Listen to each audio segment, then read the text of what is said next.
Hello everyone, and welcome back to a new episode of SHENZHEN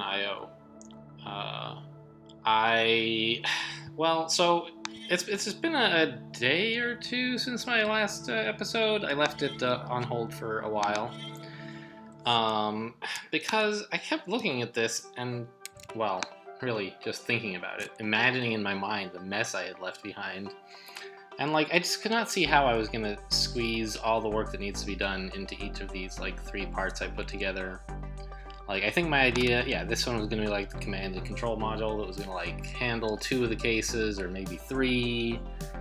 And in the other cases, it was going to send information to these 2 about which one of them was in charge. And there's just, not enough space to do that here. And so I was like, I don't know how I'm going to record another episode of this. It just seems like this whole solution that I have gotten partway through just was totally untenable, and I wasn't really sure what to do. But I happened to discover that Scott Manley is also doing, has done. He did it a while ago, I think. The game's only a couple weeks old, but, he got on it right away because it's the kind of game that he would, that people on his channel would love to watch, whereas I was just like, hey, let's try a thing, and this exists, so I tried it. Anyway, point is, you should watch Scott Manley if you are interested in any kind of, engineering-themed games. He got famous, I think, for Kerbal Space Program, but he's done a bunch of others.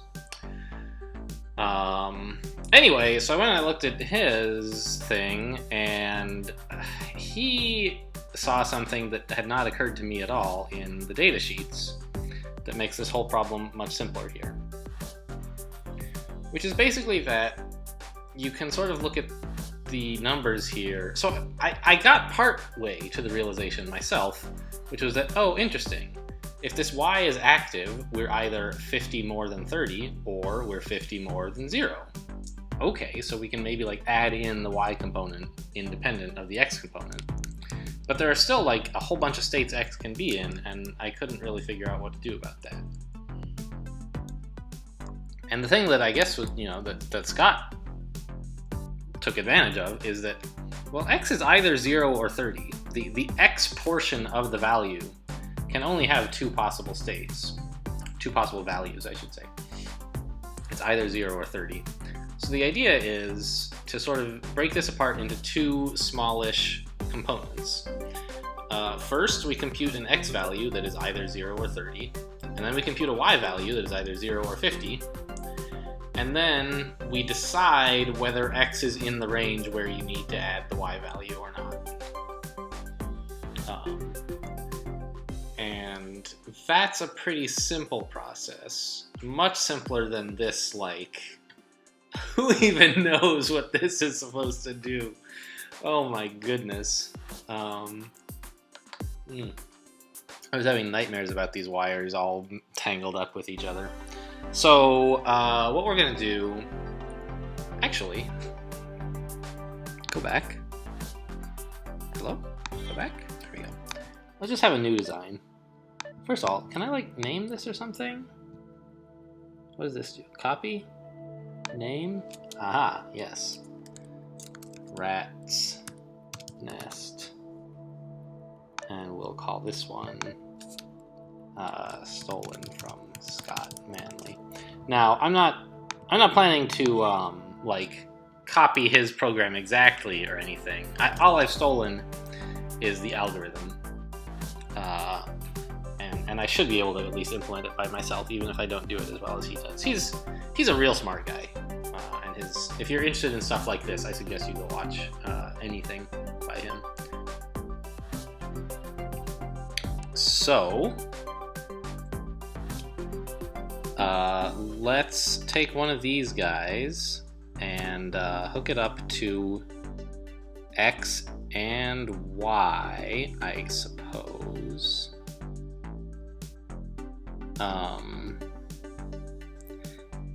Yeah, right? So, it seems like, alright, we hook this up here, and let's put that guy in there. I don't know. It's maybe a little bit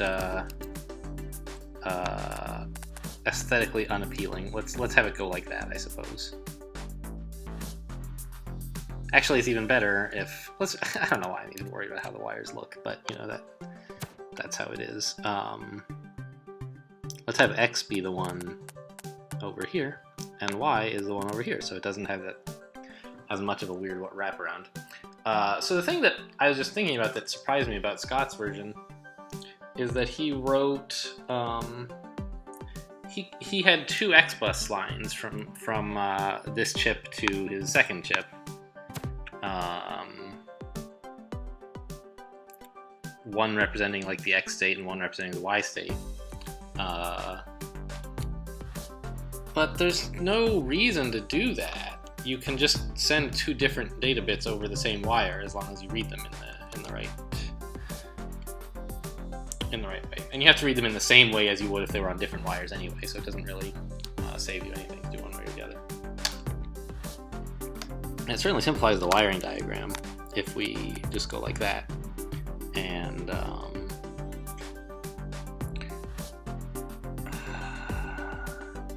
does this guy need access to any of these raw inputs?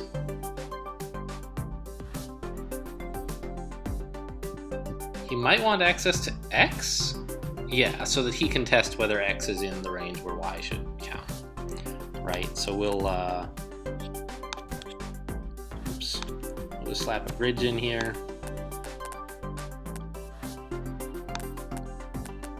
And wire it up like that is the idea.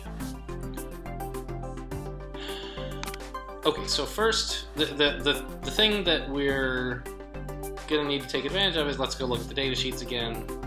A thing that we figured out how to do in previous episodes, and that I noticed was Scott was doing the same thing, so that was good reinforcement that I'm doing something sensible, is we can do an AND if we are very careful about the way that we combine two tests. So like, do this test in such a way that we basically want to test that it's greater than 19 and less than 60, in which case we get a 0. And so we can do that by testing for 19 in a way that like where this is the plus side, and then if we're in the minus side, we do this test in a way where this is still the minus side, and then at the end, if it's minus, we have this value, and if it's plus, we have one of these two values, but we don't care which. So let's test. We have to test if it's 20. We want to know if it's less than 20. So that's easy enough. Test less than 20. Oops, not. Which one are we testing here? P1 is less than 20. Now, if it was, then we're in the plus state, and that means we don't need to do any more tests. So in the minus state, we need to test something.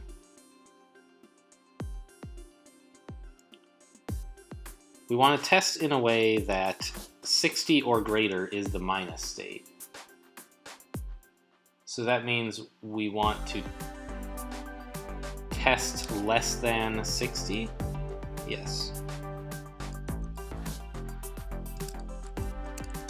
Now, P1, 60.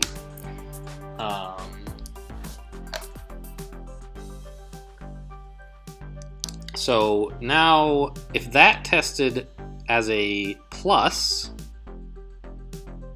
wait, shit, did I do this right?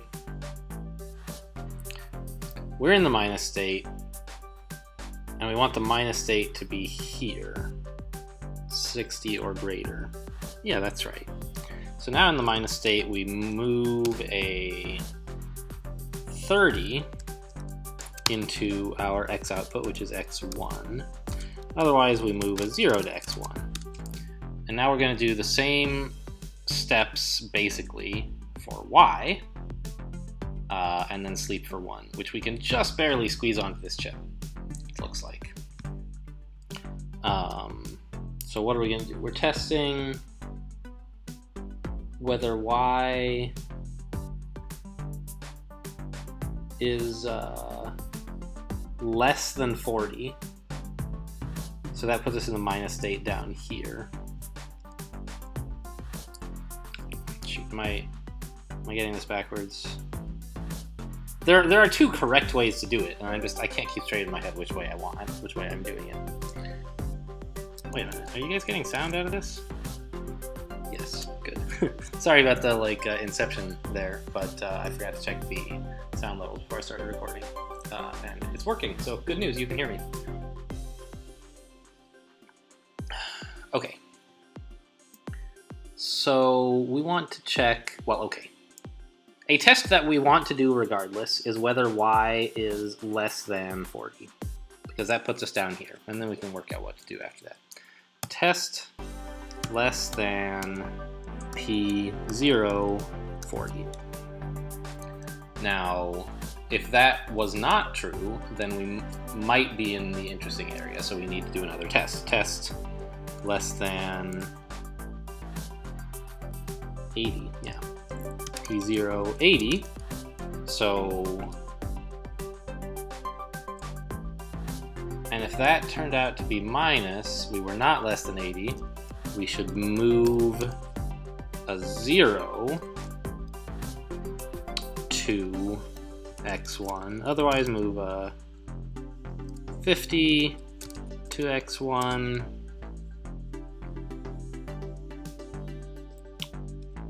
and then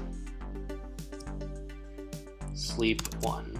So let's just set this guy up to read x0 forever. So move x0 x, just so we can sort of test in isolation what's going on with this guy. So we step and we say, all right, so right now x is 22 and y, wait, these two, oh, and y is 10, okay. So that means we should be in this zone, right?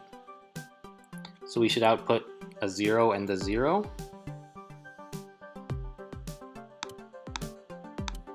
There's a 0. There's a 50. So we made a mistake there, right? Y is 10. Okay. Oh. We forgot to put a plus on that or something? Hang on. Well, there definitely should be a plus, but I don't think that would exactly have fixed the problem. Yeah, there's that 0, and we're still sending the 50. Okay, so we probably have this test inverted, right? So first we tested whether it's less than 40. So if that's a plus, we should be sending 0 without doing any further tests. Okay, so I think we just have these backwards. So let's see, if it's not less than 40, and it is less than 80, we'll write 50. And that's correct, according to what's up here. Not less than 40, less than 80. All right, so I'm a lot happier with that now. So there we go, we write a 0, we write another 0, great. And now, like, we have 25 and 32, so that's still not interesting. 31 and 48, that sounds interesting. So we're in here. In terms of the x, and so we should be writing a 0 and a 50, right? Now, the correct final output is still 0 because we're not in the band of x where we make use of the 50 from y. But we should be computing y as 50. And then over here, we'll just decide to throw away the 50 based on what x is. So there's the 0 for x. And coming up should be a 50 for y. No. But y is 48. So we messed this up again? Why? So let's go test. Look at this again, see what happens. X is 31, y is 48. So there's the 0 for x, we handled that already. Test less than 40. Is it less than 40? No. Is it less than 80? Yes. All right, so we're doing the test upside down. we need to test instead, is it greater than 80? Or is it greater, I suppose, than 79? If it's greater than 79, we're writing a 0, and if it's not, we're writing this a 50. All right, stop! All right, so in this case, here we go, we wrote the 0, we did a test, we do a test, ta-da! We're moving a 50, just like we wanted. And now in this next stage, x is still in the uninteresting range, so let's skip that input.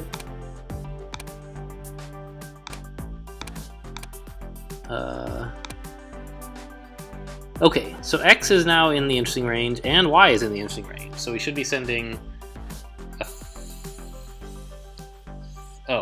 we're still sending a 0 and a 50, but it's just that we're going to choose to add them up later, right?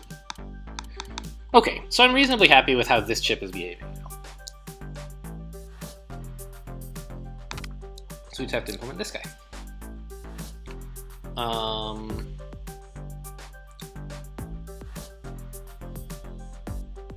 I'm trying to think about when we need a sleep. There's sort of, I think, two ways we could do it. One, we could start with a sleep x. Two, we could end with a sleep 1, and they both seem sort of equivalent to me.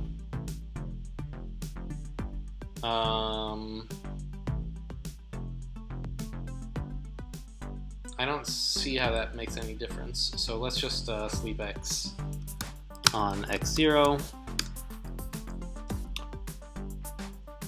We can't do it with no sleeps, can we? Maybe we can, actually. Because this guy's going to be regulating time. We can just have this guy do 2 reads and those will block. Right? I think. Maybe they never do. Let's find out what happens if we say just move x0 to p1, and that's its entire instruction state. So we wait to read, we get a 0, and we write it. We wait to read, we get a 0, and we write it. And it's still blocking for input. We can't proceed. Okay, so you can't use that. You can't use blocking for input to actually advance time, apparently. So fine, let's sleep x on x0. And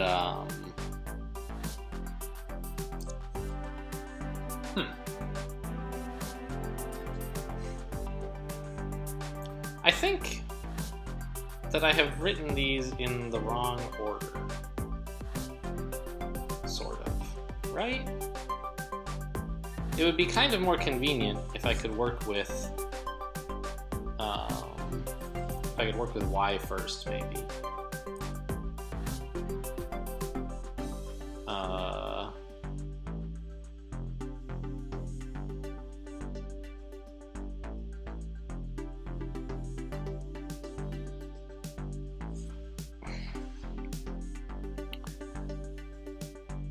Let's see.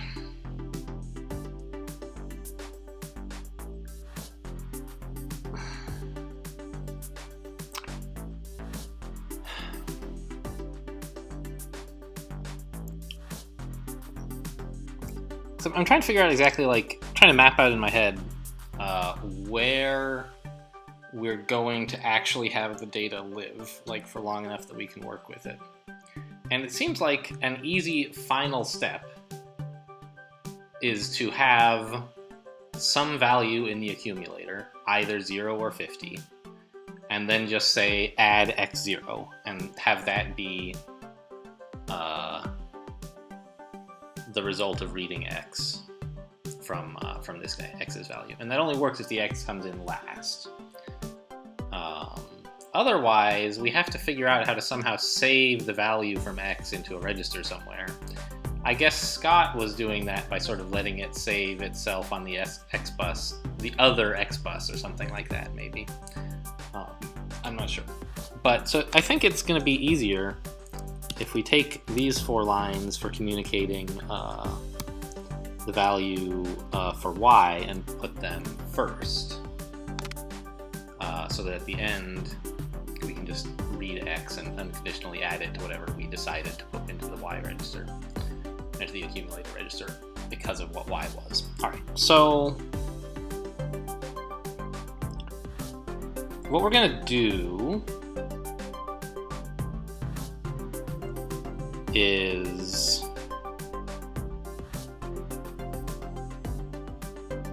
let's just move the value that we're getting from y for y, which is, that is to say, the 50 or 0, not the actual value of y, because this chip is never going to see the value of y. Move this into the accumulator, and that'll be our 50 or our 0. And then we will just say, then we will do our double test to find out whether x is in the right range. So how does that work? We're going to test whether x is less than 40. Test less than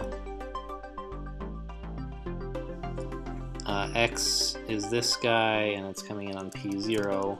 So if it's less than 40, then we're done testing. We know we don't want the value in y.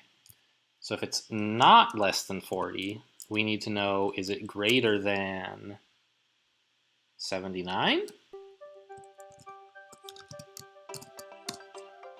Whoops. P0. So if the first of those was true or the second of those is true, then we don't want to include the value that is in accumulator. And so we can actually say sub ac. Oh, silly x86 tricks, huh? Right? So this is just a sillier but more concise way of saying move 0 into ac, is to say subtract ac from itself. Sort of on some older, well, I don't know, maybe it still is. In some instruction sets, it's faster to subtract a thing from itself than it is to just set it to 0, because of, like, I don't know, dumb reasons that I don't super want to get into. Okay, so but we only want to do that in the plus case. So one of those tests was true, so we can't use the value that was there.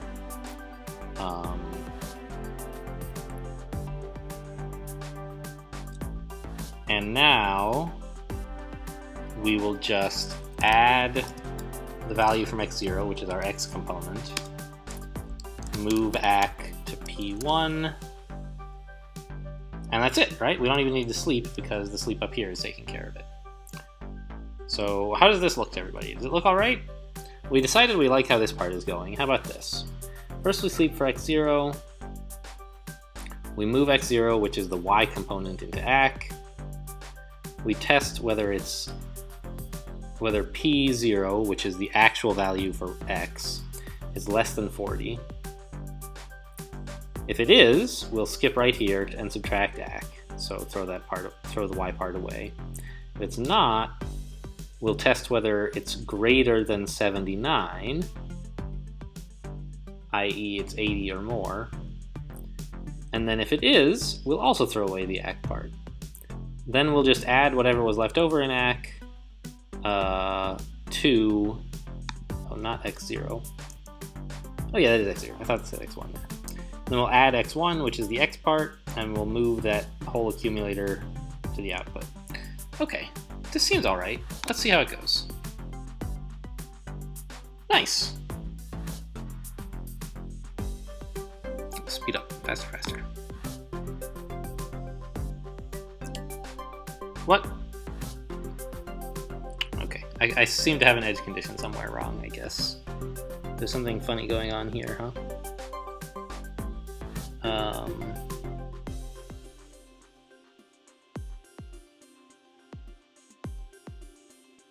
Well, let's put a breakpoint on this, I guess. Restart and run, and we'll get to where that weirdness happened and inspect what was going on, because it's a little bit hard to necessarily read. Okay, so we're getting to a state here where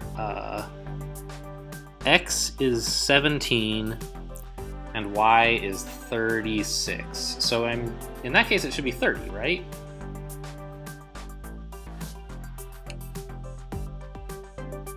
X is 17, and therefore it doesn't even matter what y is. And what did we actually do? I think the output is 0 somehow. Alright, so let's see what happens. this thing's sleeping for a while. We decided to... What? Oh, 40. Oh, right, we're writing the y component first. I was like, what the heck is going on? Okay, so we're writing a 0 as the y component, which makes sense because y is 36. It's not in the range to use a thing, so great. And now this thing is doing whatever.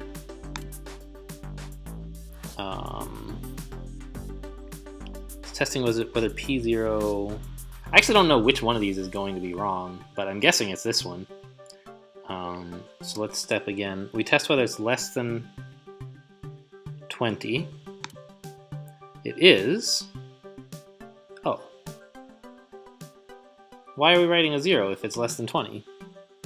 Alright, so I think we have the same problem we had as over here, or as when we were testing the value of y, but we didn't notice it. So we need to invert this test. Oops, no, shit. No, I don't know what I need to test. So if it's less than 20, then we need to do that. We need to actually move 30 because it's less than 20. And then we need to instead test, is it greater than 59, right? Is the value that we care about? Yeah. So if it's less than 20 or greater than 59, then we'll actually... Oh, okay. Well, I still have the breakpoint on, but it's okay. So let's go ahead and step through it here. Okay, we write a 0 for the y component, fine. We test whether the x component is less than 20. It is, so we're writing a 30. Great. But for sort of aesthetic purposes, I would like the two minuses next to each other. There we go. Run that test one more time, and we'll just skip right over the breakpoint this time.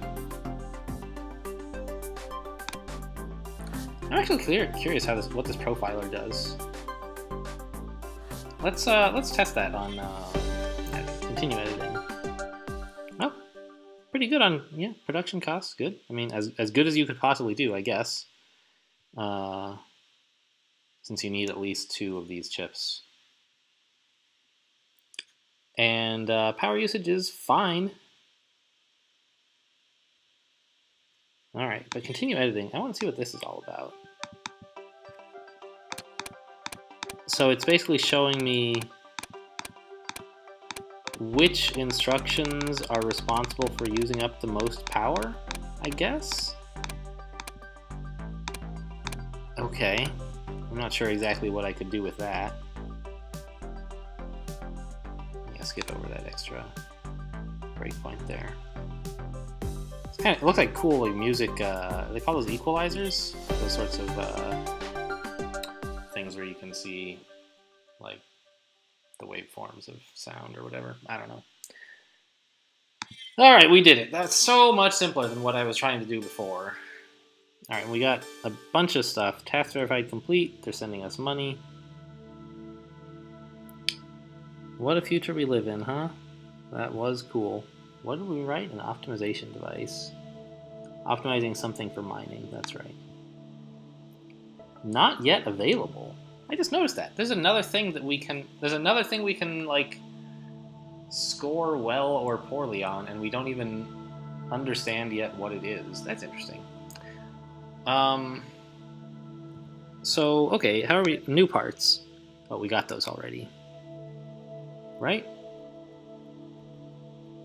Yeah. Cool dad. Hope you all are sitting down. Okay. So I think that was plenty for a single episode. And I do want to, before I move on to the next episode, what is the worst time to make an announcement? Right at the end of an episode.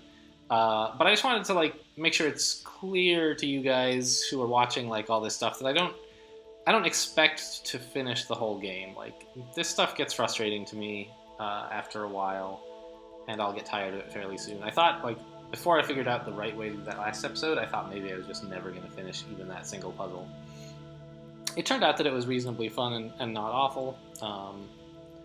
But I don't know, any one puzzle at this point, like they're getting hard enough that I could see myself, running up against a wall on one of them and saying, forget it, I'm never playing this game again. So, if you were super into completionism, watch someone else. Probably Scott Manley finishes, although I don't know. I probably won't. I don't think I've ever finished a Zachtronics game. They're just so hard, eventually. So, and I'm not really, into self-flagellation like that. So once I stop having fun, I'm just going to stop playing. So if you guys are cool with that, then keep coming back. I'll record at least one more episode, but that's all I can promise. Anyway, thanks for watching, and I'll see you next time.